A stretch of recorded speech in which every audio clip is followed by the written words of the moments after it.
working. So here's our Elgato Stream Deck. We just got it brand new, so we're gonna pop this open. All right, and we're gonna see what we can see. So,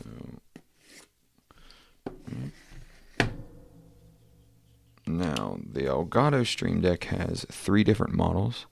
There's the 6-button version, there's the 15-button version, and then there's the 32-button version. So this is the 15-button version. So you see, there we go. We got a little bit of a quick start guide here that we're going to work through. It's going to tell us kind of what we're dealing with. So this is the 15-button version, as I said. So you have, as you can see here, you have 3 rows, 1, 2, 3, of 5 buttons across. Right, the buttons feel good. They're actually like, I don't know if they're glass or if they're some little, they feel kind of like glass buttons. It's got a little wedge to it, so you can see the little wedge shape. Got little feet. Now the 32-button version, where this connects here, is actually interchangeable, so you can actually remove the cord and plug the cord back in. But this one is actually hardwired in. I wish it was USB-C, but that's okay. We can adapt that as long as there's no issues, and I've not heard anybody talking about any issues with adapting that. But that's okay. I'm sure they're going to release that in a new model if they haven't already. I haven't looked. The other thing that's coming out of the box is a little stand. So we have a little stand here that the Stream Deck will sit in. The stand has multiple adjustments. So let's look at how the stand adjusts. So if we go like this, we've got a pretty decent angle on that.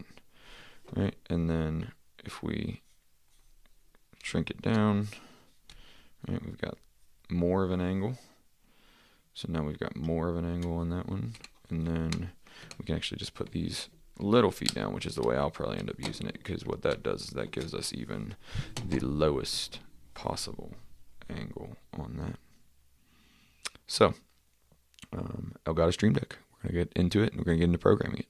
Okay, for this video, I thought it would be fun to actually program the Stream Deck. So, what I have here is I'm at the Elgato website, and just to see which one we're looking at. So the version that I have is just the 15-button Stream Deck. All right, it's originally $159, but I got it on sale for a deal for, I think it was $100 when I bought it. So keep a lookout and see what you can get it for. So the first thing we want to do is we want to look at this quick start guide, and we want to say, hey, what's the quick start guide tell us to do? So we go in here, right? So we got to go to elgato.com/download. So elgato.com/download. All right, so there we are. We want to select our product. So we're coming down. We have the Stream Deck. All right, we have for Mac, Stream Deck for Mac. That looks to be what we're looking for. We want to hit that. Let this download happen. Okay, the next thing it's going to tell us to do is going to say connect the Stream Deck directly to a USB port on your Mac and C. Do not use a hub. Okay, so we got to figure out how to connect this thing directly to the USB port and not use a hub. Well, that's a problem because my MacBook only has USB-C, so I have to get an adapter. So let's see where I can find an adapter for this guy. Okay, good news. Easily found an adapter in my bag. Now, hopefully this adapter doesn't violate their rules, but we'll go with it and we'll see what happens.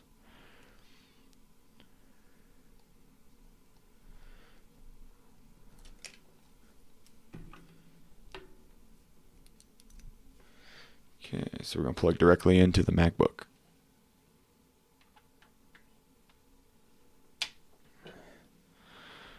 Okay, you'll notice the flicker. So there was a flicker. We're getting it's hard to see on the camera, but we're getting actually power. So here you can see that there is power being sent to the device now. So we got the logo, the Elgato logo. So let's go to the next step. Launch the app to customize Stream Deck. Drag actions to the right panel and drop them under your desired. So we got to go into our downloads. We got to double click the Stream Deck software. Now it's telling me we'll determine if the software can be installed. So let's allow that. Okay. Let's allow that. So we'll be guided through. Continue. Agree. Install. Put in the old.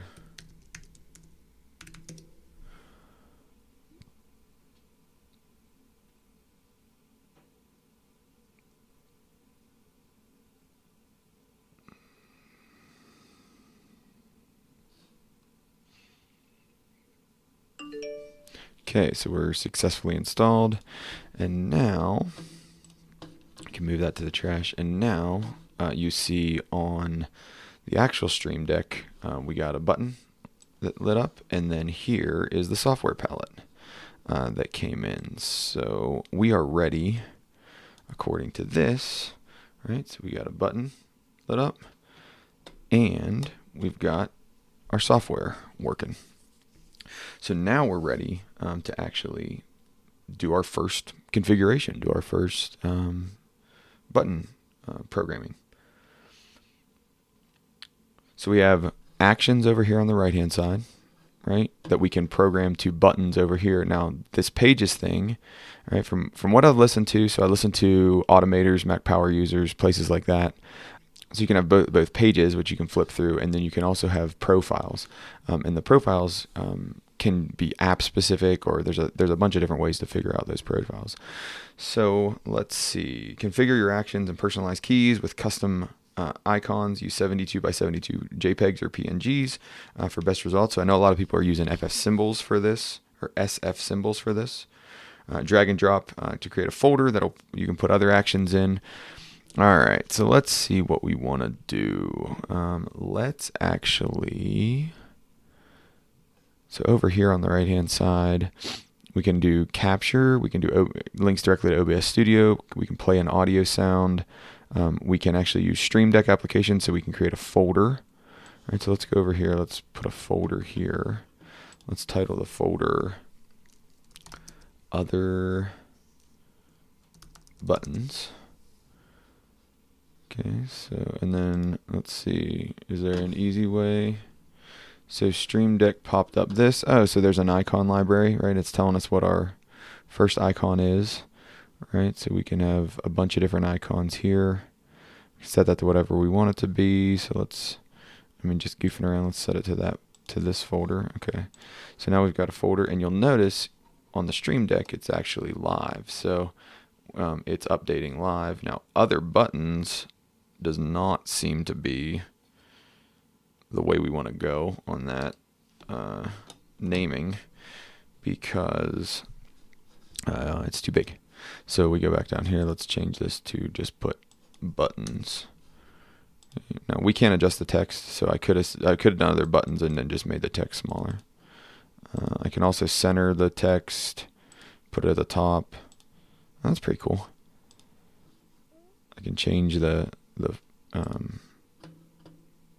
actual font of the text. All right, now if I click on it, oh, it takes me to other buttons. So then I can go, I'm assuming this is back. Yep. So I can click on that and it'll take me there, and I'll go back. Now let's see if it's live actually here. So if I click on that, you can see that this updates automatically. And then I can go back and I can go live. Now let's see what the welcome button does. I didn't even think to push the welcome button. So welcome is an action that's programmed to take me to, let's go back to here. Welcome is a button that's programmed to take me to the Elgato website and to tell me all about how awesome this thing is and why I should care about it and all that jazz. So if I click on this, okay, I see.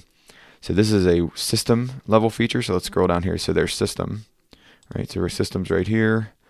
Website, hotkey, multimedia, text.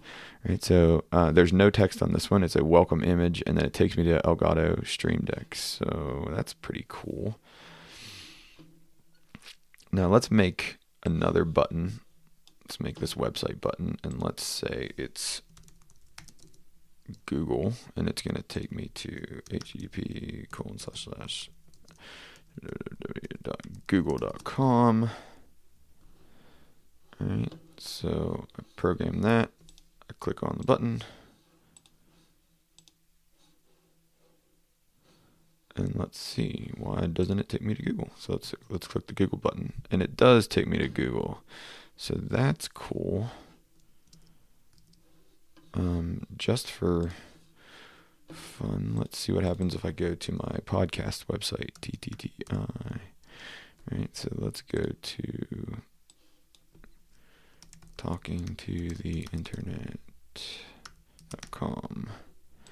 All right, come up here, click on the button, and it takes me to the Talking to the Internet site, which that's awesome. Okay, so very cool.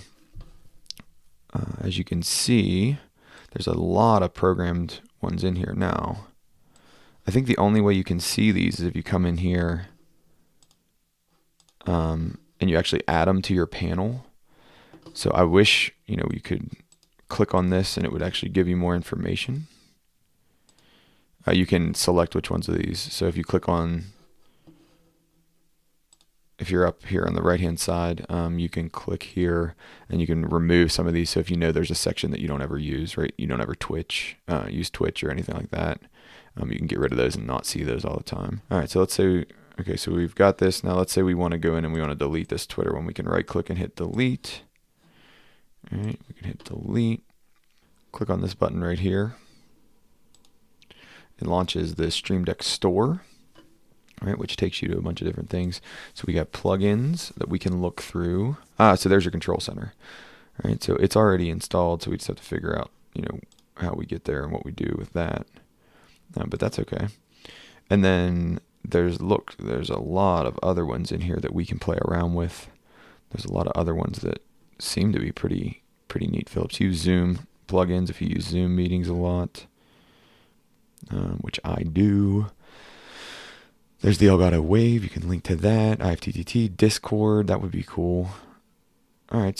So there's a lot of different plugins that you can play around with. There's also an icon pack. So you can download different icon packs, which I've heard pretty cool things about from other people talking about it. Okay, so that's neat. Let's see what are in the settings. So settings brings you to, so let's see what's in the settings. So the settings brings you here, right? You have a bunch of different factors. Now that's the brightness. So if you notice, I'm adjusting the brightness and it's actually changing the brightness on the actual Stream Deck down here. Right, so the brightness here is changing on the actual Stream Deck. You can set a screensaver, so you can tell it to go screensaver. You can call it something different. Accounts, profiles. So here's where you adjust and manually set your profiles. That you can have different things happen. So like this is what I've heard about when I've listened to people talk about this. Is you can actually set it to show profiles when you're running certain apps. So that could be really valuable. You're in a certain app and it'll pop up a profile. Which a profile, to my understanding, is just a set of buttons that is specific to, whatever you want that set of buttons to be for. All right, so that is the very, very basic version of Stream Deck, right? Or a very, very basic description of Stream Deck. All right, so let's see if we can actually take a screenshot with that. I got that set up. All right, now that's interesting. I wonder what that's doing. So if you'll notice on here, I threw in the take a screenshot. I click this button, and it gives me an error, right? So it's telling me that there's an error somewhere. So I wonder what's wrong with that. So it's only in the game capture. So that's interesting, right? I'm learning that you have to be. That wasn't a screenshot for the general system. That was a screenshot for that game capture plugin. So plugins matter, right? Make sure you pay attention to plugins. I'm learning that as we go. But then the other thing I've heard, and that seems really neat, and I'll probably do a second video on this, is you can actually link this to Keyboard Maestro. So if you do that with Keyboard Maestro, then you can do, this app. I think it's a plugin called KM Link, right? So you can do really, really interesting things there. So let's see if we can find, let's see, plugins. We can search plugins. Let's see, KM. So there's KM Link, right? So it links the Keyboard Maestro macros. And I've heard this one's really, really powerful if you're into like the productivity automation space as opposed to the gaming space. So that's more of my interest, right? I don't do much gaming or live streaming. So hopefully this was a good introduction.